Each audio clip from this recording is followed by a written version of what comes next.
Hey,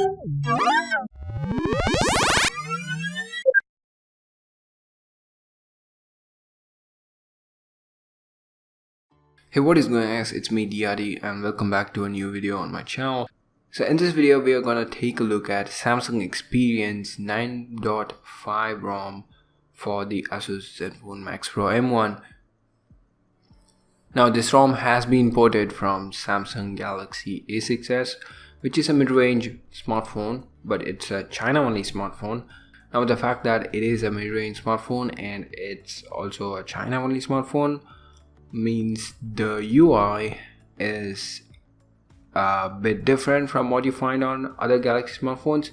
Now it is a Samsung Experience ROM, but it's just that it's toned down a bit when you compare it to other Samsung flagship devices in terms of software based features, and since it's also China only, it also lacks an app drawer, but that's about it. But still, it is a Samsung ROM and it does have quite a bit of features which you find on other Galaxy smartphones. The ROM doesn't have a XDA thread, but it is available on the official Telegram channel for Asus Zenfone Max Pro M1. Now I'll leave a link to the Telegram channel and the ROM file in the description below, so you can download the ROM file from there. Now since it is an SGSI port, you can't just flash the ROM file, but instead you have to extract the ROM file and restore the TWRP backups via TWRP recovery.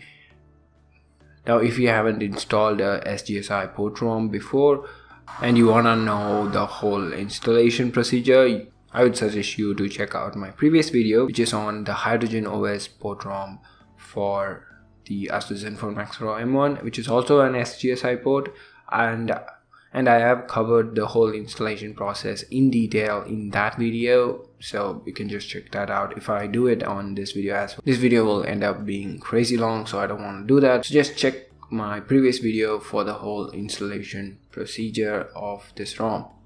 So now once you have successfully installed the ROM, what about the bugs? Because it is a port ROM, so bugs are expected, but fortunately there's not actually a lot of bugs. So on the first boot, when you are setting up the ROM, when you are at the point where your device asks for weather permissions, just skip it, don't accept it, because the weather app is broken and accepting the weather permissions will just crash the setup and you will have to start the setup from the beginning.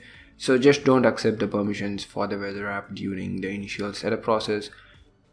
Now once you do that, it will go to the Google services setup, but it will crash by default because remember this ROM has been ported from a Chinese device, so the ROM doesn't have Google Play support natively, so it is expected. So it will crash, but it will get you to the home screen, so it's just fine. Just ignore it.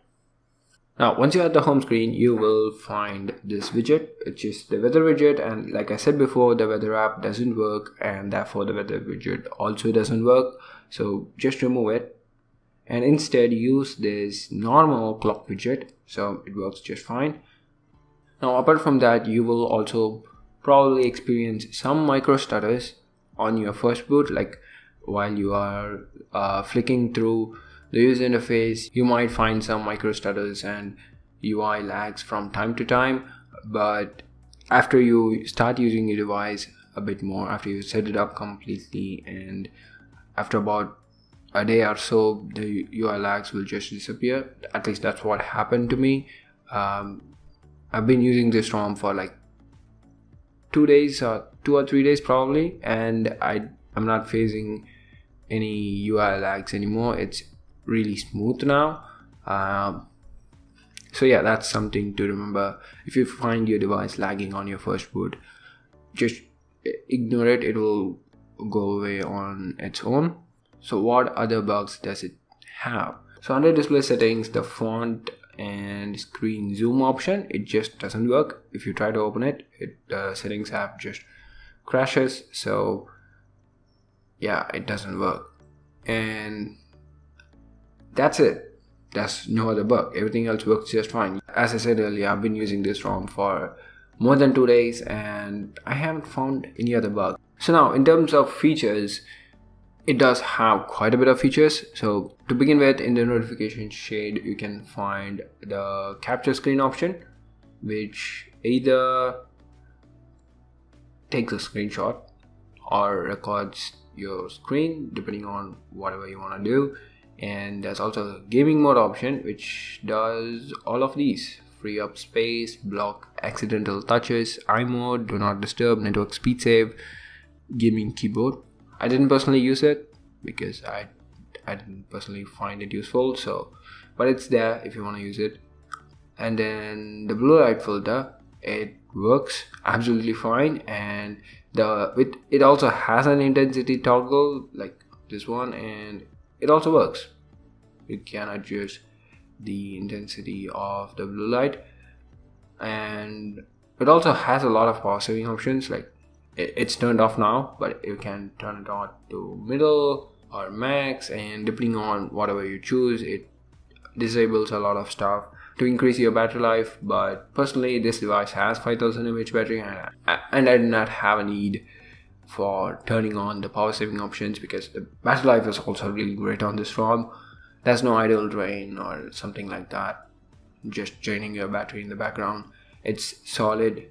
I was getting really good battery life out of this ROM.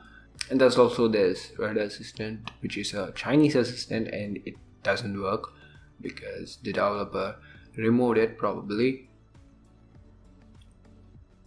And that's all the features you find on the quick toggles. Now in the home screen you can change the wallpapers, but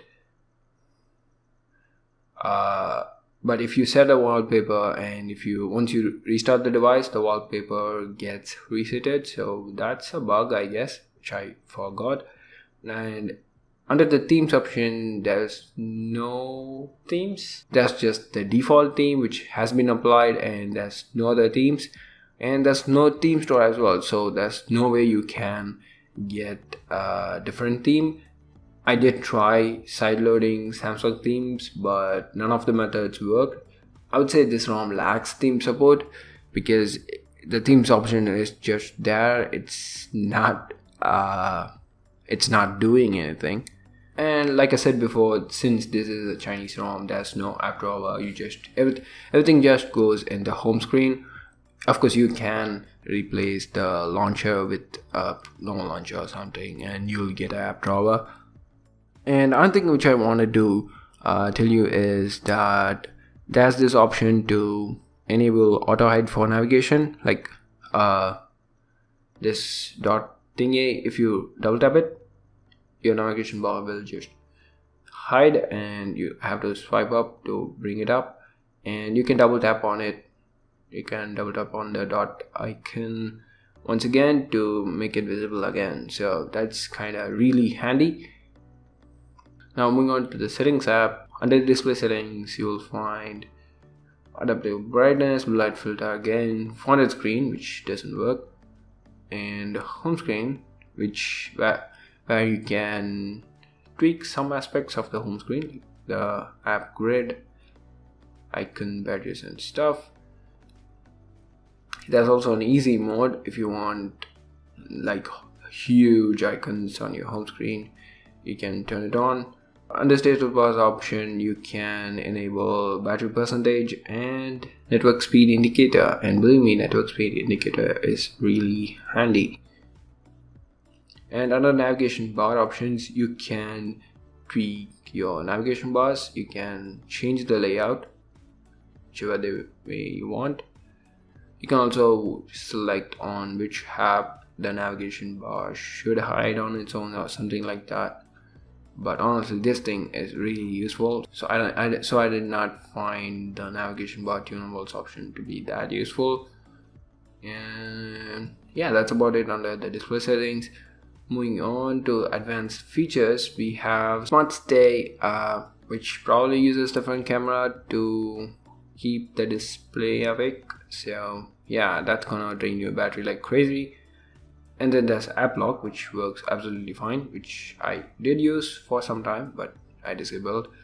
And then once again there's game mode, call, message, spam filter, which doesn't work because it uses some Chinese database or something like that.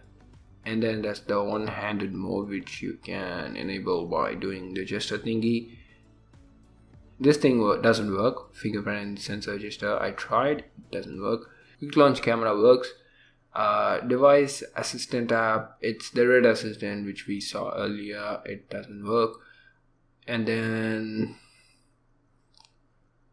we have multi-windows, so yeah, it's there. Smart capture, palm swipe to capture, screen recording.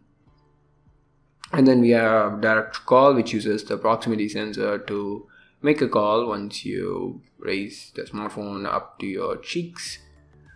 And then there's smart alert, your smartphone will vibrate when you pick it up. Yeah, it does that.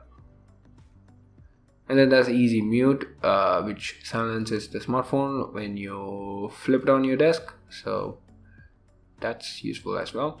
Swipe to call or send messages, which is on the dialer app, you just swipe to your left or right to call or send messages. And then there's wallpaper and themes, which is absolutely useless. And then there's lock screen and security. So fingerprint scanner works and it's pretty quick. Now face recognition doesn't work. I mean, it kind of works. So it's like this. If you try to register a face, you will see what I'm trying to say.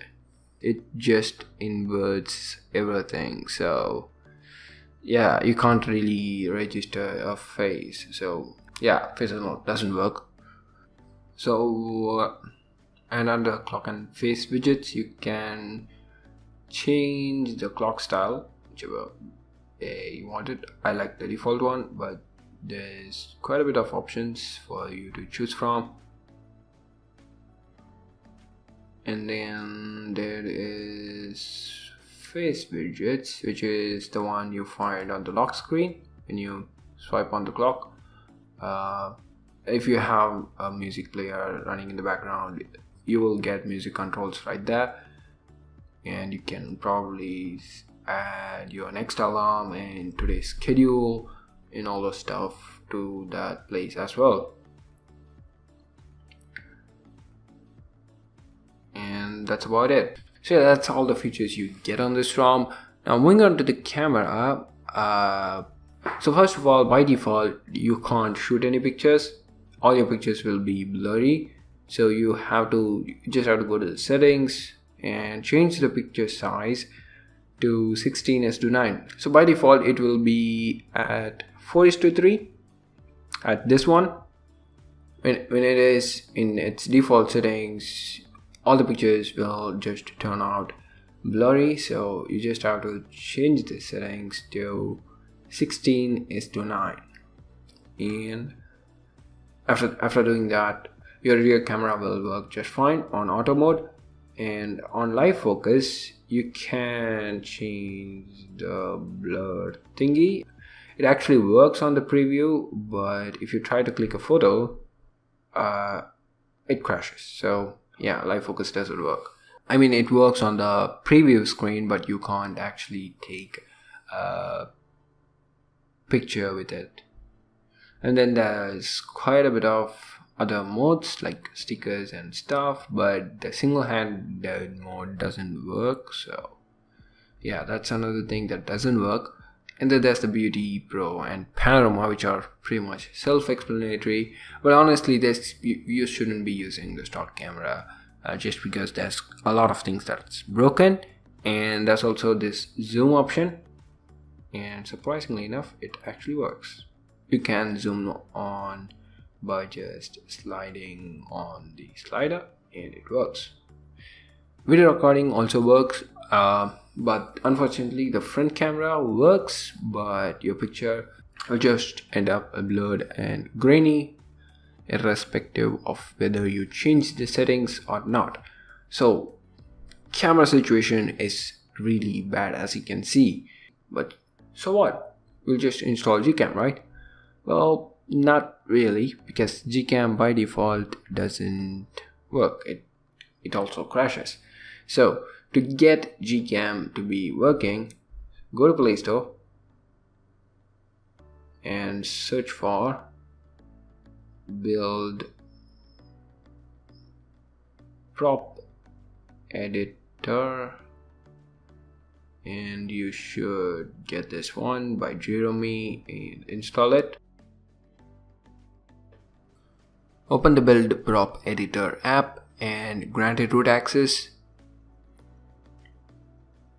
Now you just have to add one line to the build prop file, which will be persist.camera.hal3.enable equal to 1.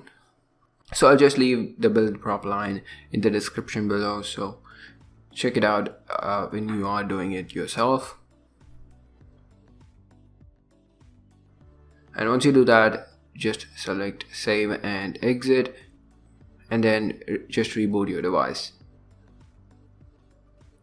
And now the device has rebooted. As you can see, we are back on our home screen, and now GCam will start working. So yeah, camera is fixed. You can use GCam with portrait mode.